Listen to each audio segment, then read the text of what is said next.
Ya abati fa'al ma tu'mar satajiduni insyaallah minas sabirin. Kalau memang itu perintah Allah, Abah, laksanakan, potong leher saya. Anak soleh. Kalau cuma anak pinter tapi nggak soleh, mungkin jawabannya nggak begitu. Nak, bapak disuruh Allah menjelmelih leher kamu. Bagaimana nak, laksanakan? Jangan. Mungkin dia akan jawab, kenapa saya, bapak aja potong yang udah tuaan. Assalamualaikum warahmatullahi wabarakatuh. Waalaikumsalam warahmatullahi wabarakatuh. Dulu berpikir, kenapa Islam ini kok kelihatannya sedikit-sedikit mesti ada doanya. Orang mau makan ada doanya, orang mau berpakaian ada doanya, berdiri di muka cermin berkaca ada doanya, sampai seorang istri mau bergaul dengan suaminya ada doanya. Pemikiran ini terjawab setelah saya telaah dan menemukan di dalam kitab Ihya-nya Imam Al-Ghazali. Diceritakan di sana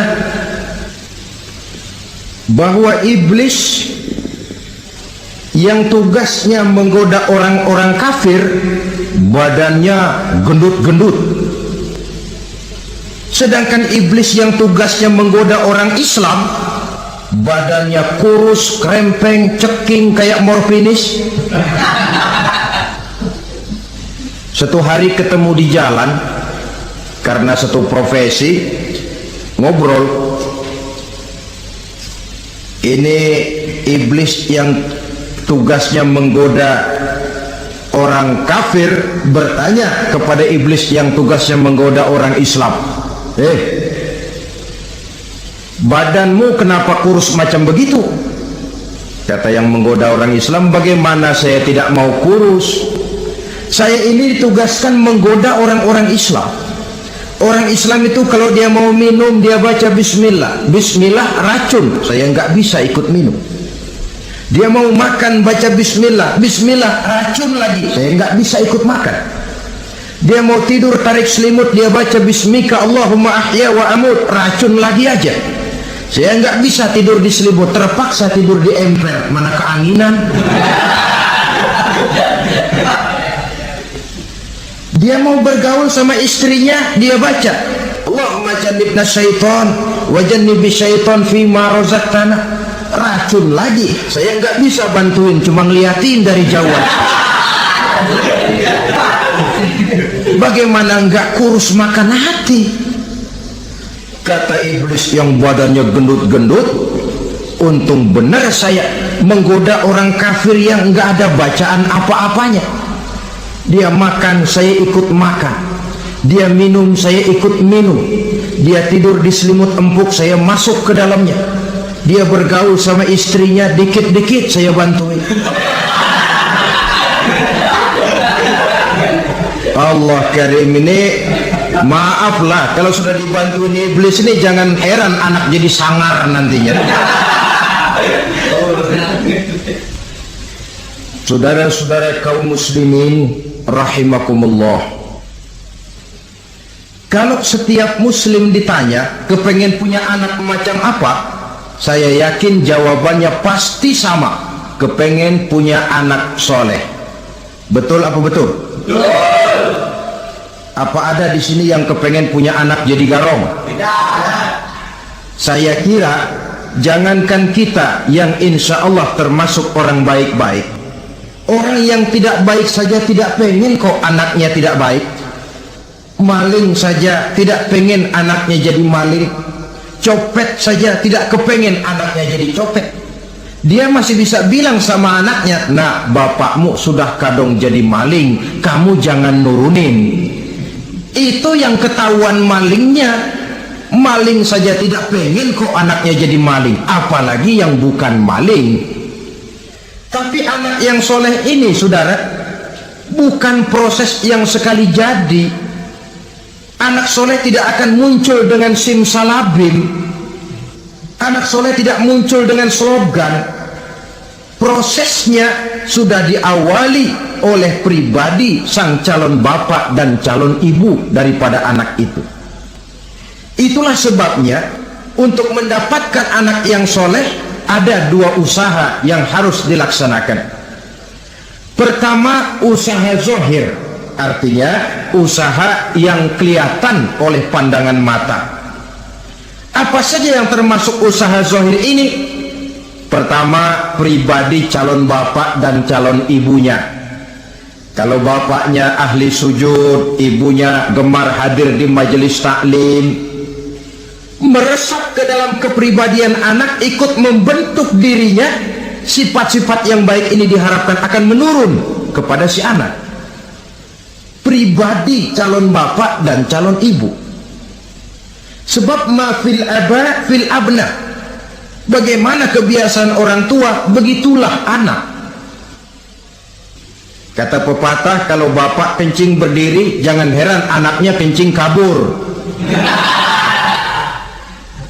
Kalau bapaknya bangun pagi jam 8, insya Allah anaknya jam 9. Jangan berharap anak mau sholat subuh. Kenapa? Bapaknya kasih contoh macam itu. Lalu suasana di rumah tangga, termasuk yang dimakan, yang diminum, termasuk pakaian kedua orang tuanya, ikut membentuk proses anak yang soleh ini. Kita kan tahu Rasulullah Shallallahu Alaihi Wasallam bersabda di dalam hadisnya, Inna ahadakum yujma'u khalquhu fi batni ummihi arba'ina yawman nutfah. Tiap kamu diciptakan Allah dalam rahim ibunya itu 40 hari nutfah. Nutfah itu maaf-maaf, air kotor yang kalau ketemu di jalan kita jijik, dijual juga nggak laku, tapi kita berasal dari situ. Dan itu dihasilkan dari saripati makanan yang dimakan oleh sang calon bapak, sang calon ibu. Kalau calon ibu dan calon bapak senang memakan makanan yang haram, senang meminum minuman yang haram, maka itu akan melahirkan saripati makanan yang membentuk sperma yang dihasilkan dari makanan-makanan haram. Itu pun akan ada pengaruhnya dalam proses pembentukan anak yang soleh. Jadi sejak proses produksi awal, Islam sudah mengajarkan hal yang sedemikian rupa. Pribadi calon ibu bapaknya baik, makanan, minuman, dan pakaian terdiri dari yang halal, suasana beragama kelihatan di rumah tangga, ibu ahli sujud, bapak ahli sujud. Ini termasuk proses usaha yang zahir dari orang tua yang menginginkan anak yang soleh. Sampai terjadi proses kehamilan. Proses kehamilan itu kata Nabi 40 hari yang pertama nutfah, 40 hari yang kedua alaqah, 40 hari yang ketiga mudghah. Mudghah itu embrio, cikal bakal bayi. Setelah proses 3 kali 40 hari itu, barulah ditiupkan ruh ke dalam rahim sang ibu.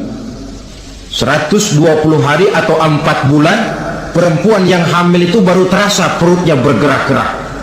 Ini berdasarkan pengalaman perempuan. Saya sendiri kebetulan alhamdulillah belum pernah hamil.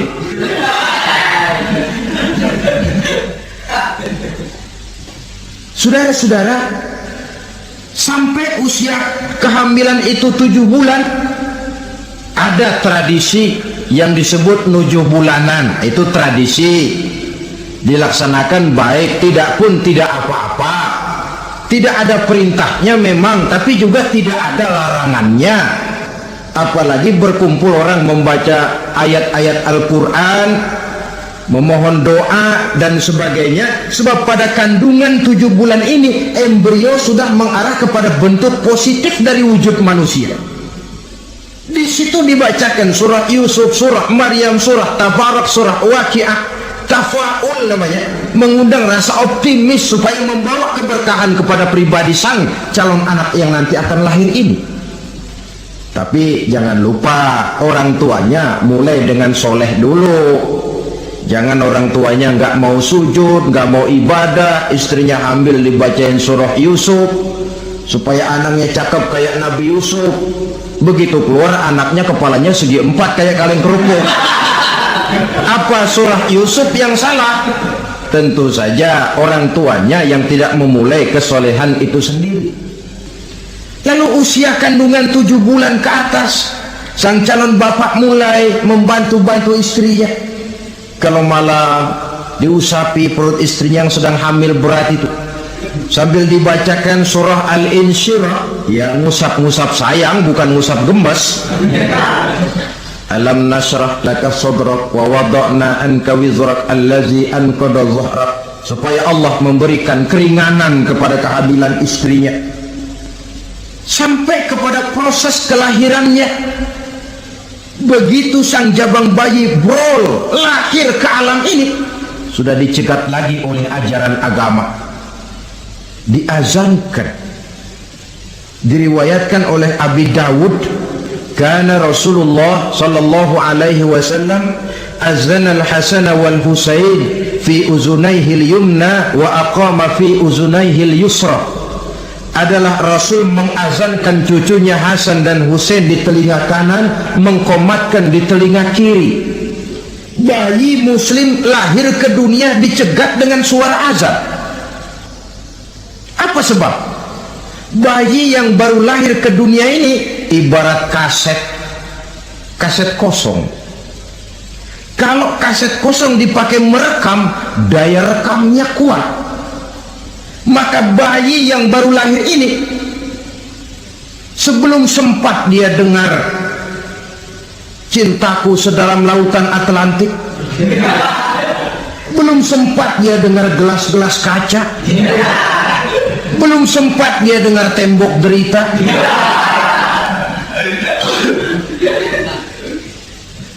belum sempat dia menikmati serak-serak basahnya suara Frank Sinatra atau merdunya suara Madonna. Rekaman pertama yang masuk lafzul jalalah, Allahu Akbar, Allahu Akbar. Belum sempat dia dengar yang lain. Keagungan Allah yang didengarnya. Kaset kosong diisi dengan rekaman pertama berupa lafzul jalalah. Saudara hadirin yang saya hormati, lalu datang kewajiban orang tua setelah sang anak lahir. Apa itu? Memberikan nama. Jangan lupa, ini proses pembentukan anak yang soleh. Memberikan nama. Walaupun William Shakespeare pernah bilang, what is a name? Apa sih arti sebuah nama? Cuma nama saja kok. Biar adanya di atas lumpur, kalau memang intan ya tetap intan. Nama itu tidak banyak artinya. Namun pada hakikatnya nama merupakan bagian daripada doa. Itulah sebabnya Islam mengajarkan khairul asma'i ma hummida wa ubida. Sebagus-bagus nama yang mengandung pujian atau menggambarkan kehambaan seseorang kepada Tuhan. Mengandung kata-kata pujian, Ahmad, Muhammad, Hamid, Mahmud. Mengandung nilai kehambaan seperti Abdurrahman, Abdurrahim, Abdurrauf. Jangan mentang-mentang ada di Quran anak dinamai Jahanam. Wah, kenapa Jahanam? Itu kan ada di Quran, Pak. Iya, di Quran, tapi lempengan neraka itu. Sekarang ini saya melihat gejala akibat rasa malu beragama. Kan zaman sekarang kadang ada tuh orang malu mengakui Islamnya. Bertemu teman, assalamualaikum, malu, minder. Berangkat ngaji bawa Quran, malu, minder, rendah diri, malu mengakui Islamnya. Termasuk diberikan nama yang berbau-bau Islam ini, malu katanya, kampungan. Bapaknya kasih nama bagus Ibrahim, lantaran pengen nyentrik dia potong Bram. Ibrahim kampungan, Bram aja nih lah. Itu kan cuma nama, Pak. Memang begitu mulanya. Nabi pernah memberikan isyarat, la tattabi'anna sunnana man kana qablakum shibran bi shibrin. Satu saat kau pasti akan mengikuti tingkah laku orang-orang sebelum kamu. Cuma cara kamu mengikuti sedikit-sedikit. sejengkal, sehasta, semeter. Begitu enak kamu ikut-ikutan, sampai yang kamu ikuti masuk ke lubang biawak, kamu pun akan masuk juga ke dalamnya. Mula-mula nama, malu pakai nama Islam. Dari nama pindah ke pakaian, dari pakaian pindah ke pergaulan. Kalau nama Ibrahim, berteman dia dengan Ali, Hamid, Farid, Syauki. Sudah pakai nama Bram, masa Bram temennya soleh, nggak nyetel Kalau Bram kan temennya si Bleki. Nah, kalau sudah pindah ke pergaulan, yang saya khawatir pindah agama tidak terasa. Pindah agama tidak lagi terasa. Ini yang kita khawatir. Itulah sebabnya membudayakan nama yang baik ini perlu kita pelihara. Nama sebagian daripada doa. Tatkala orang tua memanggil kita dengan nama yang baik, sudah merupakan doa agar anaknya jadi orang baik-baik. Saudara hadirin yang saya hormati, setelah memberikan nama yang baik, kewajiban berikutnya dari orang tua muslim ialah wa ayyu'adzibahu, kata Nabi, memberikan pendidikan. Sebab nama yang baik tidak akan banyak menolong kalau tidak diiringi dengan pendidikan. Nama saja Muhammad Mukmin, kerjaan ngadu ayam.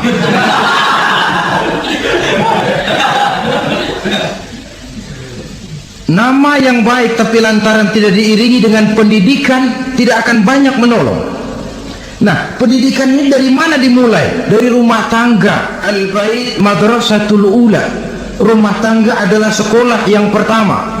Belum lagi anak kenal TK, ibtidaiyah, sanawiyah. Yang dia kenal adalah rumah tangganya. Gurunya adalah ibu bapaknya.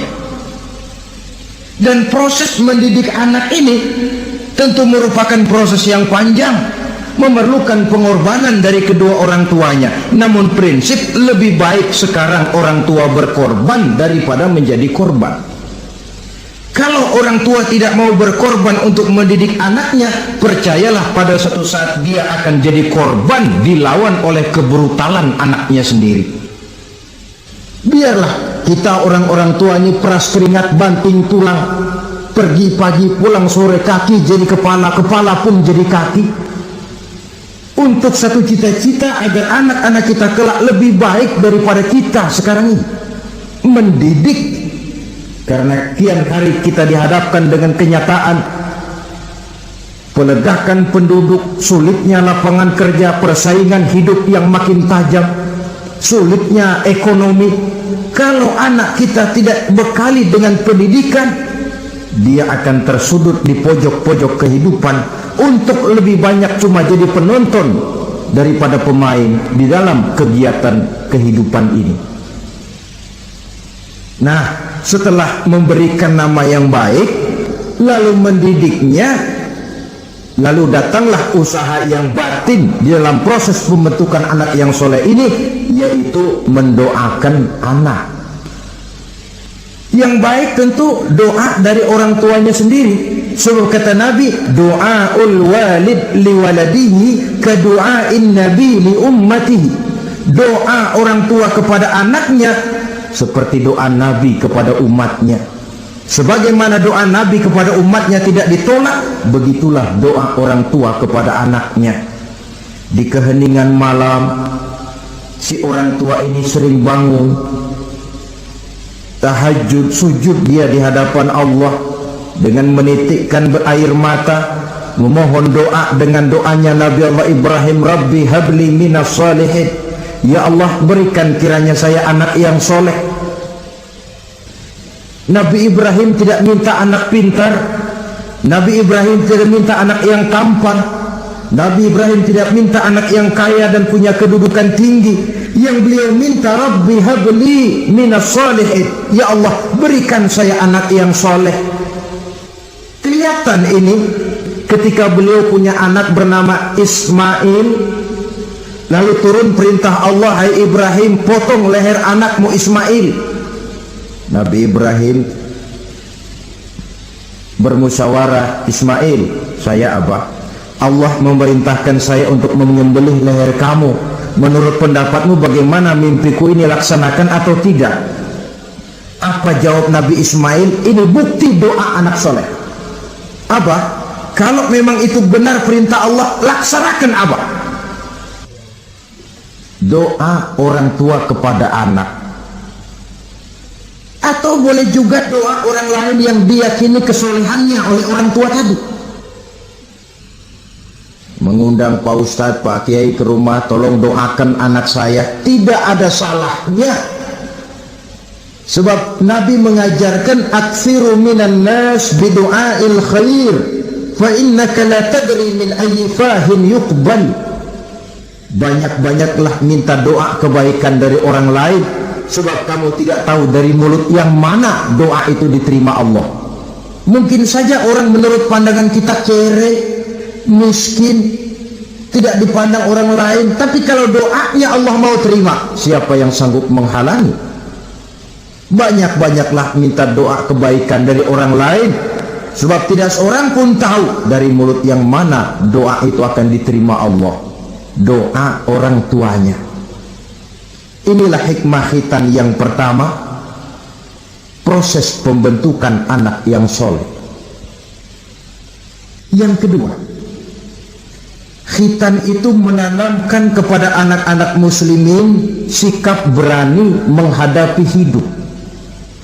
Di waktu kecil sudah dilatih mengalirkan darah, seolah-olah orang tuanya berkata, nak, hidup ini adalah perjuangan, nak. Perjuangan itu peras keringat, banting tulang, mengalirkan darah, kadang-kadang mengorbankan nyawa. Hidup bukan undian, nak. Jangan mengharap untung besar tanpa mau peras keringat.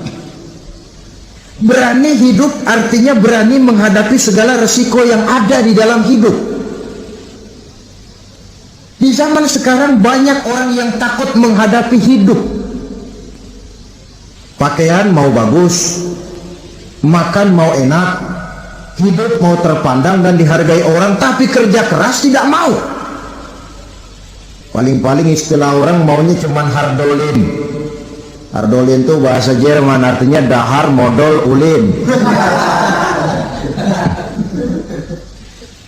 Santai. Ini kan takut menghadapi hidup, atau melihat bahwa stres hidup begitu tinggi, lalu mengundi-ngundi hidup. Dipertaruhkannya hidup di meja judi, dipertaruhkannya hidup di gunung-gunung, memuja-muja setan dan sebagainya. Itu pun termasuk orang yang takut menghadapi hidup, tidak berani menghadapi resiko yang ada di dalamnya. Cuma khayal saja membumbung tinggi, tapi keberanian untuk bekerja keras tidak ada. Anak-anak muslimin sejak dini, sejak masih kecil sudah dilatih mengalirkan darah. Hidup ini perjuangan, nak. Bukan santai-santai, bukan berleha-leha, bukan berandai-andai. Tidak akan pernah sampai kita kepada tujuan kalau hidup cuma diisi dengan berandai-andai, berleha-leha, bersantai-santai.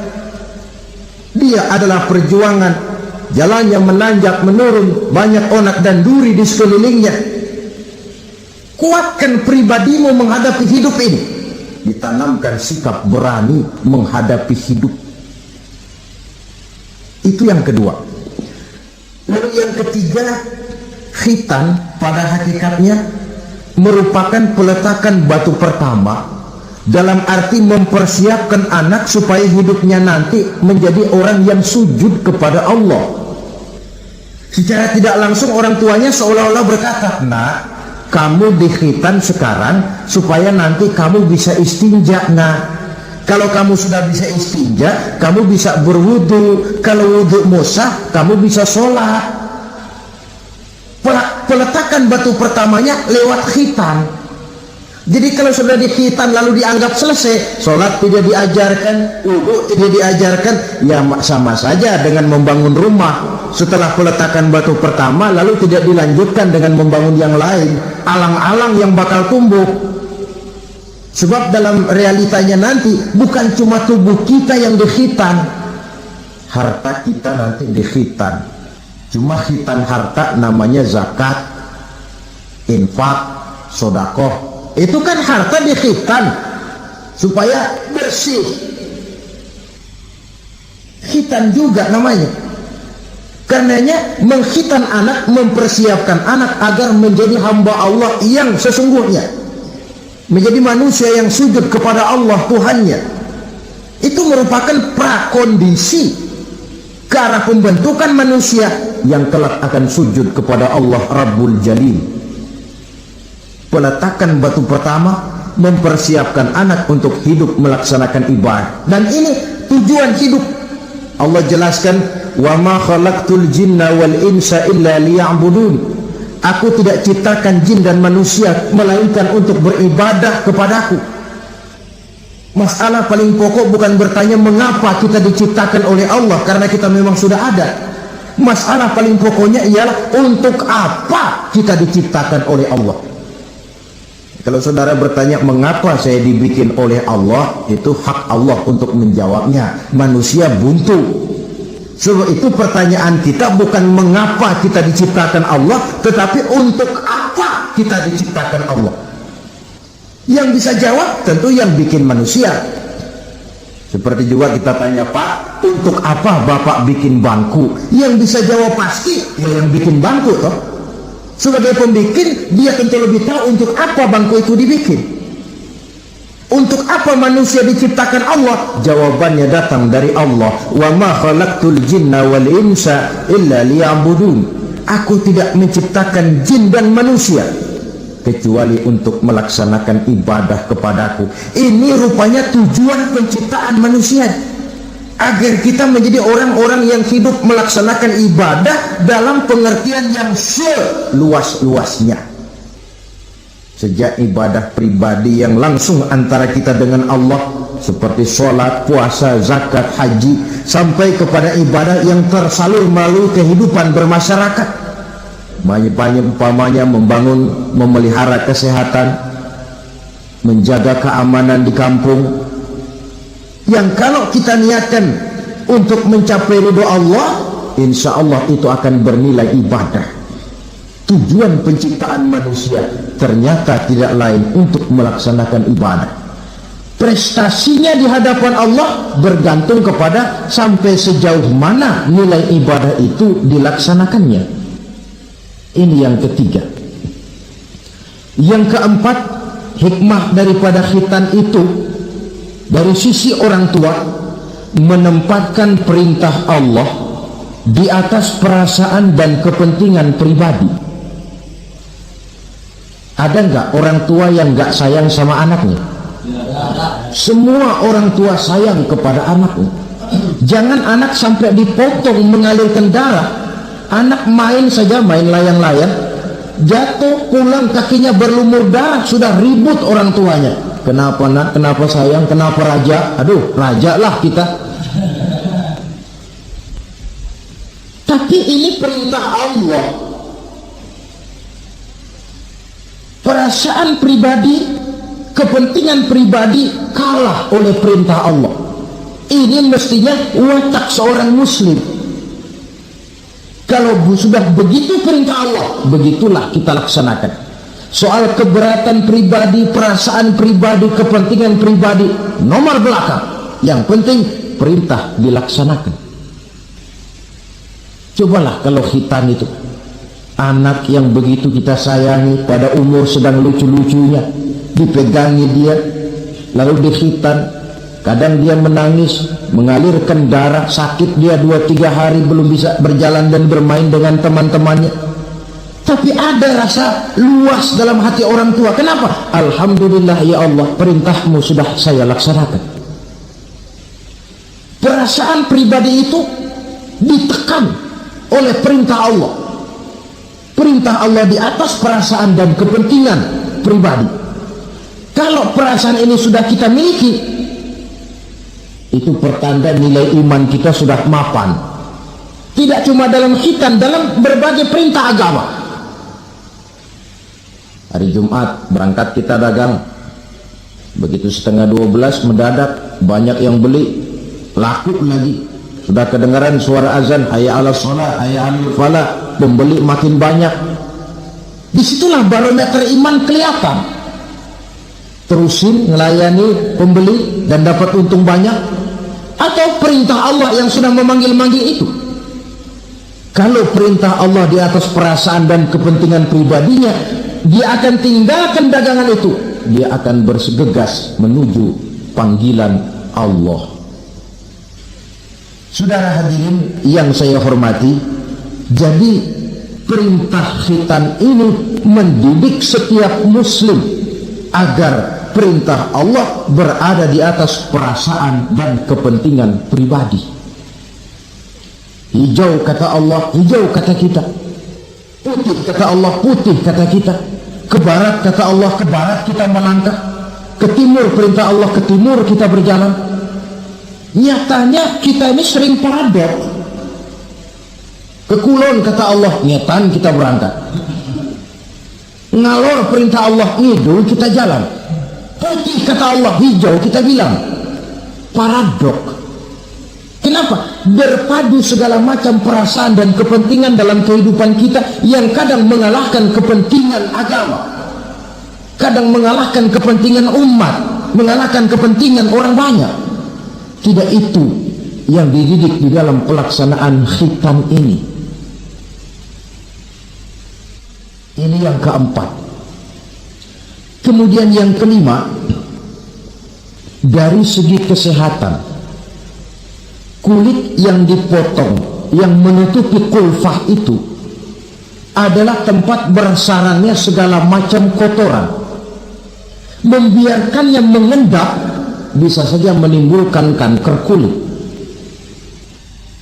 Maka untuk menjaga dan memelihara kesehatan, agama menganjurkan khitan.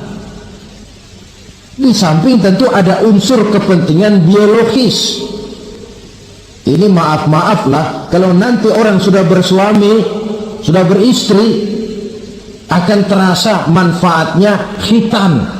Lain loh yang dikhitan dengan yang tidak itu.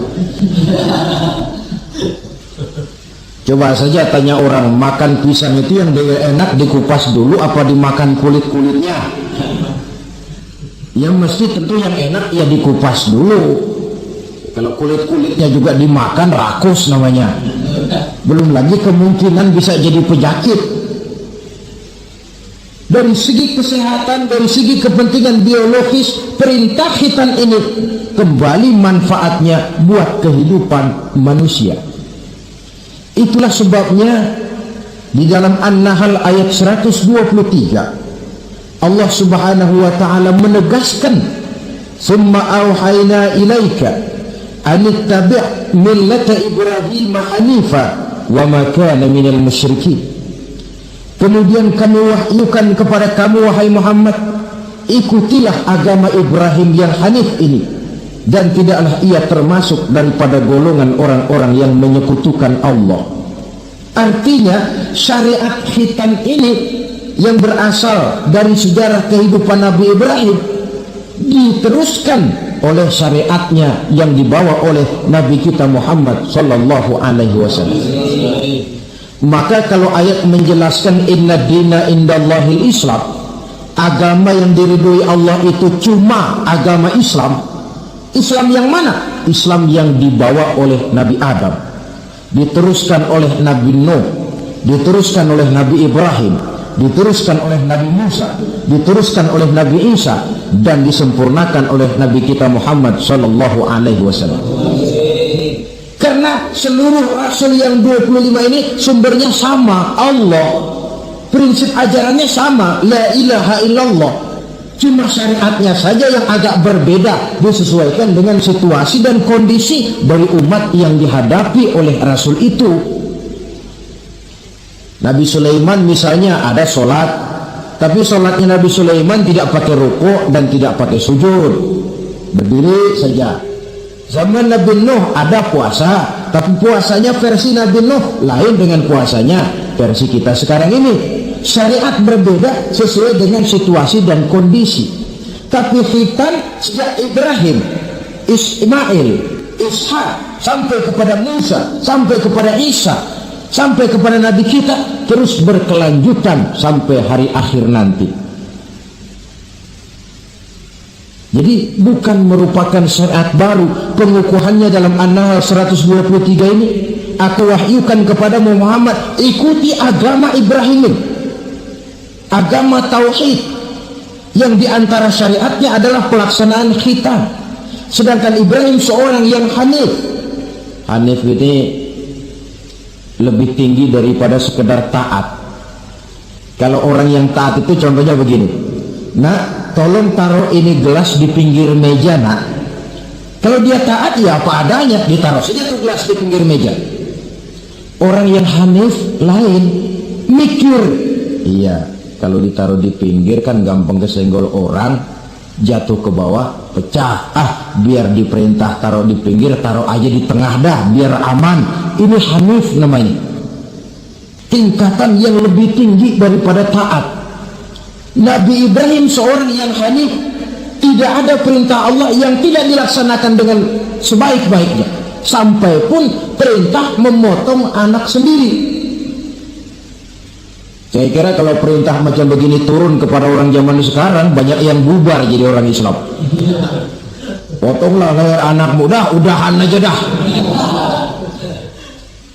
Dan memang perintah itu cuma untuk menguji kekuatan mental Nabi Ibrahim alaihissalam. Perintah menyembelih leher anak, perintah membangun Ka'bah, perintah hijrah keluar dari kampung halamannya sampai mengembara ke negeri Syam. Perintah ujian menghadapi api yang dinyalakan oleh Raja Namrus. Belum lagi perintah menghadapi kekufuran daripada kaumnya, menghadapi orang tuanya sendiri yang adalah produsen berhala. Bisa kita bayangkan ini, anaknya penegak tauhid, bapaknya produsen berhala. Tapi itulah agama, syarat dengan contoh. Yang anak bapaknya nabi, anaknya bajingan. Yang anaknya nabi, bapaknya pembuat berhala. Karena memang hidayah itu adalah hak prerogatif dari Allah Subhanahu wa ta'ala, diberikan kepada siapa saja yang dikehendakinya. Saudara-saudara kaum muslimin rahimakumullah, oleh sebab itu saya mengajak kepada seluruh umat Islam, kalau melaksanakan walimatul khitan, mengkhitan anak, boya sudah lewat masanya cuma sekedar diramein dengan layar tancap atau orkes madur. Akan lebih positif kalau diisi dengan dakwah, pengajian, ceramah yang menjelaskan tentang hikmah daripada walimatul khitan ini. Yang ditinjau dari segi apapun, mengadakan pengajian itu lebih menguntungkan, baik pribadi, baik yang mengadakan walimah, baik bagi masyarakat, ketimbang walimah dengan berfoya-foya. Apalagi hadis mengingatkan kita, kata Nabi begini, man sanna sunnatan hasanatan falahu ajruha wa ajru man amila biha. Siapa yang memulai satu kebajikan, dia akan mendapat pahala dan pahala dari orang-orang yang mengikuti kebajikan itu. Saudara nyunatin anak, mengadakan pengajian, undang kiai, banyak orang yang hadir, saudara akan dapat pahala dan juga dapat pahala dari seluruh orang yang hadir. 1000 orang yang hadir, 1000 saudara dapat pahala. Sebaliknya kata Nabi, wa man sanna sunnatan sayyi'atan falahu ismuha wa ismu man amila biha. Siapa yang memulai satu kejahatan, dia akan mendapat dosa dan dosa dari seluruh kejahatan yang terjadi pada malam itu. Jadi kalau saudara nyunatin anak, pesta, mengundang apa film, apa orkes, maka seluruh maksiat yang terjadi pada malam itu di tempat itu, saudara ikut dapat dosanya. Kenapa? Sponsornya saudara. Ya, tapi kan saya nggak suruh mereka maksiat, Pak. Betul, tapi bisanya mereka maksiat kan karena sarana disediakan, sponsornya itu. Jadi sponsor kebajikan mendapat pahala, sebagaimana sponsor kejahatan pun akan mendapat pahala dari nilai kejahatan yang ditimbulkannya. belum lagi segi keberkahannya, belum lagi banyaknya orang-orang yang berdoa, 1, 2, 3, 40 orang berkumpul mendoakan anak kita. Masuk dalam hadis doaul arba'in ka doail wali, doa 40 orang yang berkumpul sudah sama dengan doanya seorang wali. Jangan, inilah yang sering saya istilahkan, kita ini kadang-kadang kontradiksi. Nikah secara Islam, ngadep penghulu, ada 2 saksi, pakai ijab kabul, tapi nanti pestanya secara Nasrani, gaya hidup rumah tangganya gaya Yahudi. Nikahnya, khitannya cara Islam, pestanya gaya Yahudi, pendidikan anaknya cara Nasrani. Akhirnya pribadi anak jadi tidak karu-karuan, terlalu banyak diwarnai. Bukankah Nabi menyatakan kullu mauludin yuladu 'alal fitrah fa abawayhi yuhawwidanihi aw yumajjisanihi aw yunassiranihi atau kama qala. Setiap bayi dilahirkan dalam keadaan suci, bersih. Tidak ada dosa warisan dalam Islam. Tidak ada anak haram jadah dalam Islam. Yang haram jadah itu perbuatan bapak moyangnya itu. Anak lahir suci, bersih, seperti kertas putih. Mau ditulis dengan tinta apa, terserah kedua orang tuanya. Setiap bayi dilahirkan suci, kata Nabi. Orang tuanya yang menjadikan dia Yahudi, menjadikan dia Nasrani, atau menjadikan dia Majusi. Kadang tanpa terasa. Bapaknya muslim, ibunya muslimah, tapi anaknya belajar di sekolah Nasrani. Ini kan sudah yunasirani, menasranikan anak. Sekolahnya di sekolah Yahudi, sekolahnya di sekolah Majusi, menjadi pemuji api. Dan anak lebih dari sekedar buah mata, belahan hati. Dia adalah amanah dari Allah. Gara-gara anak, orang tua bisa sampai ke surga. Pun gara-gara anak, banyak orang tua masuk neraka. Amanah yang disia-siakan akan menjadi beban daripada orang tua itu sendiri.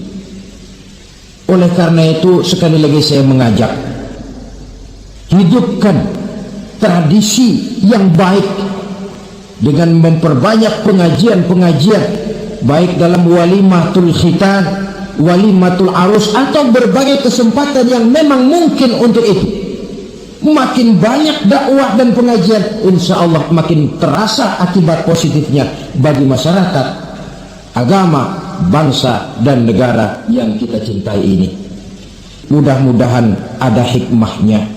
Terima kasih banyak atas segala perhatian.